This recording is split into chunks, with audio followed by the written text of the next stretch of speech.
front, motherfucker.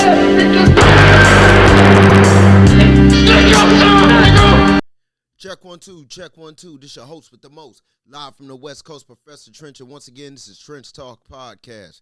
And today we have a very special lesson to learn today. And it's about 100% pride and stupidity.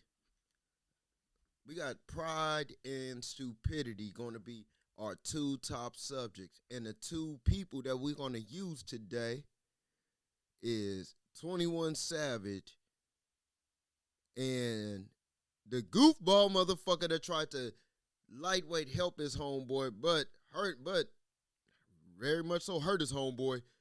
The defendant that is in the YSL case, along with Young Thug, who tried to hand him off a percocet, and inside of a court, and on top of that, in front of a bailiff. So let's just go ahead and we're going to give you a reaction to it.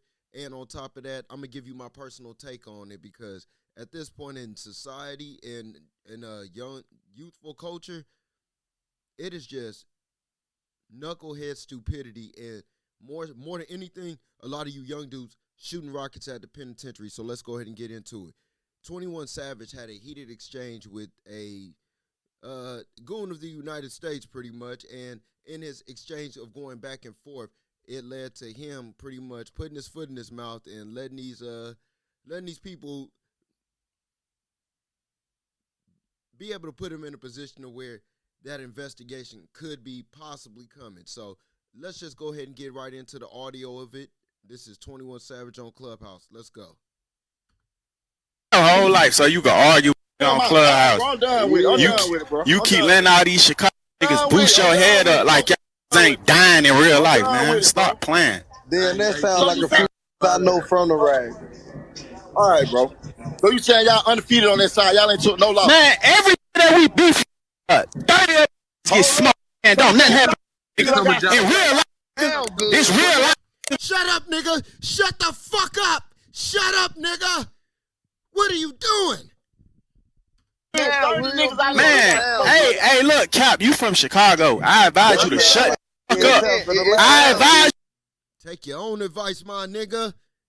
Take your own advice. you to shut the fuck up, cause without that spanking shit. So stop playing. It's that all that shit sounds good. Y'all ain't spanking. Oh, man. That's the only thing y'all ever did. That's a fucking right. That's one nigga. Alright, how many? Hey, look. Alright, look. You would die. You would die. You would fight. Well, This right here is the problem. This right here is the official problem. Look. Oh, my God. Oh, my God. This nigga ain't even looking face to face with somebody, but pride has him in such a spin that he let an absolute stranger feel like he got to go on the internet and test his gangster. Hey, listen, man. I always go to my soundboard because it leads me right every time. There's, in so many words, You got high, so you fucked up. you should not be on the internet going back and forth with nobody. The internet is for roasting, clowning, joking.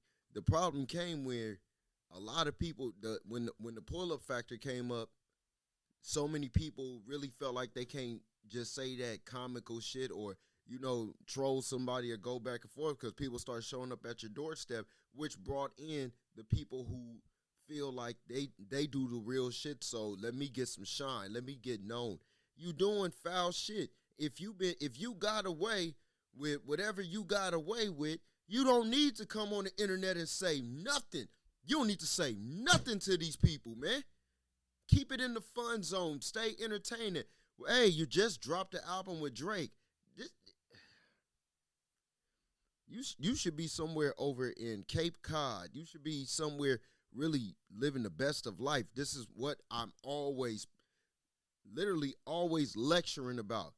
Y'all should be seeking the best of life and leaving the bullshit alone. The internet is something that maybe you don't understand.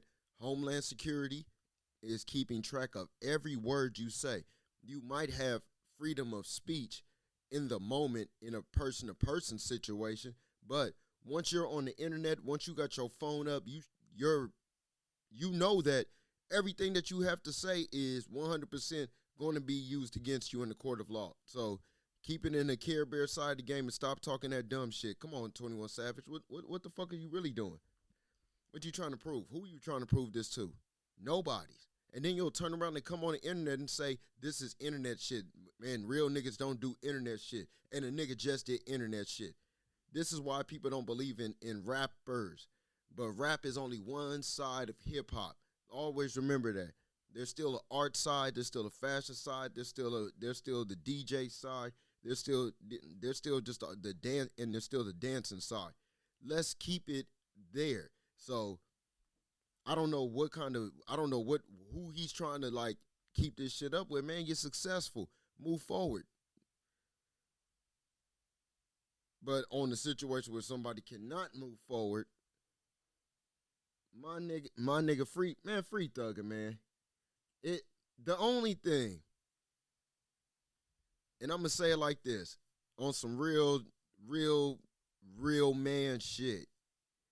The only thing that Young Thug seems to be guilty of is having a field, an army, a bunch of comrades who were nothing but fuck niggas. Out of 28, only 2 stand solid. Everybody taking 20 years probation. You know you're going to go to jail, right? Like, you know how many of these people are really going back to the street talking that gang shit. We got Gunna over here trying to play mathematical variables when it comes to what snitching is and what it isn't. And you got a lot of these are just always remember this. 9-to-5ers are a lot of the people who are on the internet and unemployed people that who are desperate to get money, so they put themselves in positions to be in the street. So those are the people who are on the internet giving you their opinions, saying what is snitching, what is not snitching. And a lot of the time, the people who really do what it do out here, they don't even have an opinion. They're trying to make sure that they don't get snitched on themselves.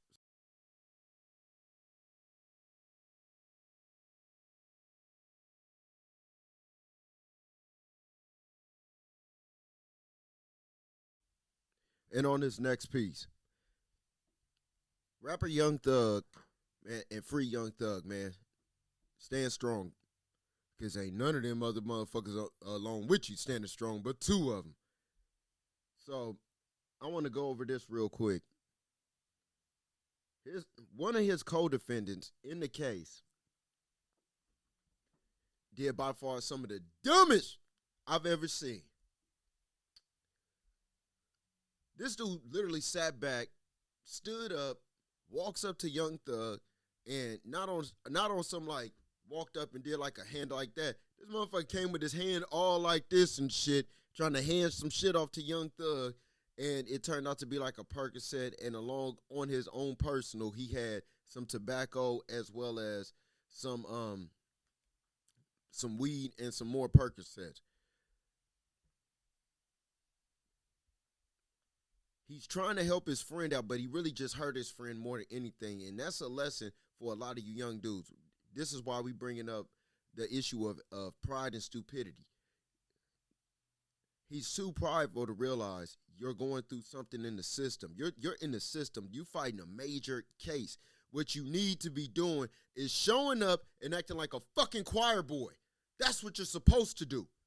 But instead, you literally took a stupid route and said, I'm going to look out for my homeboy and give him a perk real quick. And, man, them bailiffs had got eyes like hawks on this motherfucker, man. Come on, bro. You should really be who's talking to these young dudes, man? Who is the one? Somebody has to been walking by them at some point and really told them what's going on, because this is some weird old shit going on here. You got one dude over here who been told to get up out of there just by making a statement that YSL is a gang, and then comes home, goes home, and then sits there, tells whoever the fuck is in the house with him take a picture of me, and man, we gonna set this shit straight. I'm with all my jewelry, and then, man, sit your goofball ass down, Gunner, man. What the fuck is wrong with you, bruh? Quiet as kept. You need to be ready to drop your single with Taylor Swift, drop your single with motherfucking Garth Brooks, I don't know, but rap ain't the spot for you no more, my nigga. Rap has always been aggressive. Rap has always been street. Rap has not been a fun fairy tale place. Even in Will Smith's story of Fresh Prince of Bel-Air, on the playground is where he spent both of his days. But shit, nigga, he fucked up, dropped the ball on the motherfucker and got spun out.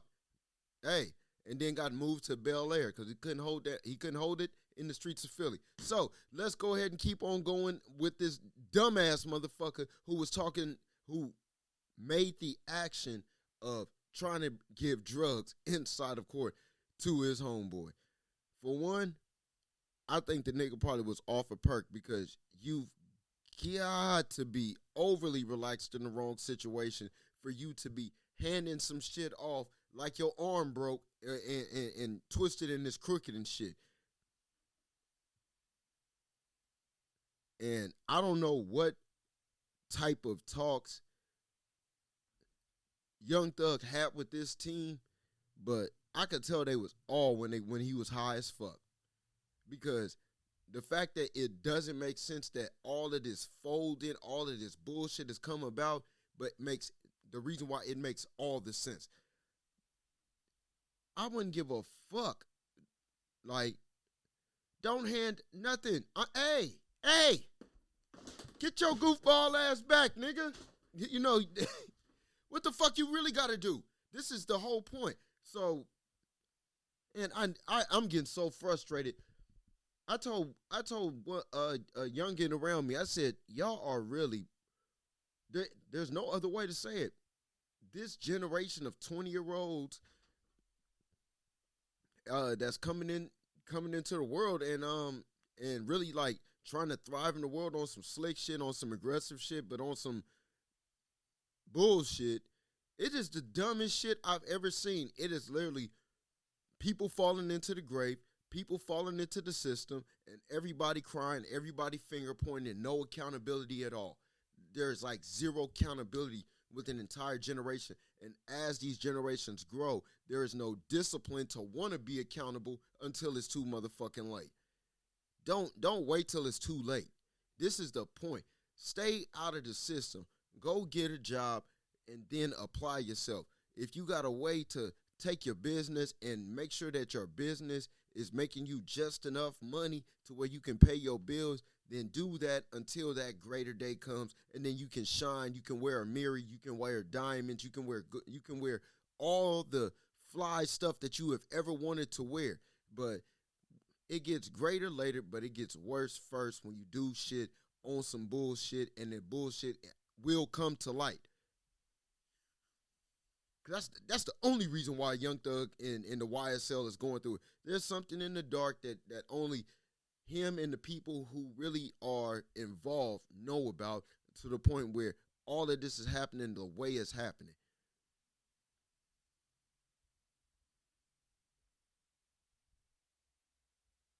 Oh man, that was some dumb shit. And it was no dumber than what that shit said, that shit that 21 Savage said. I'm not finna even repeat it.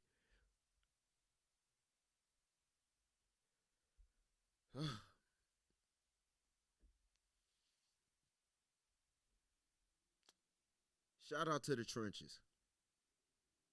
Shout out to M-Rock. Shout out to Doughboy. Shout out to J. Will J. Shout out to the homie Tiny M. Shout out to my family. But most of all, shout out to you. All the people, it's been a year since we dropped the Whack 100 episode. We've got nothing but support. We're over 875 subscribers. We trying to get to 1,000. We're not trying. We're about to get to 1,000, which is going to be at least 100,000 before the year is up. We're going to be probably 100 million before the year is up. We're not playing. Music is coming. Videos are coming. We just celebrated Big M-Rock's birthday, so shout out to Big M-Rock. And once again, this is the trenches where we stay in the field while you on the fences. Peace.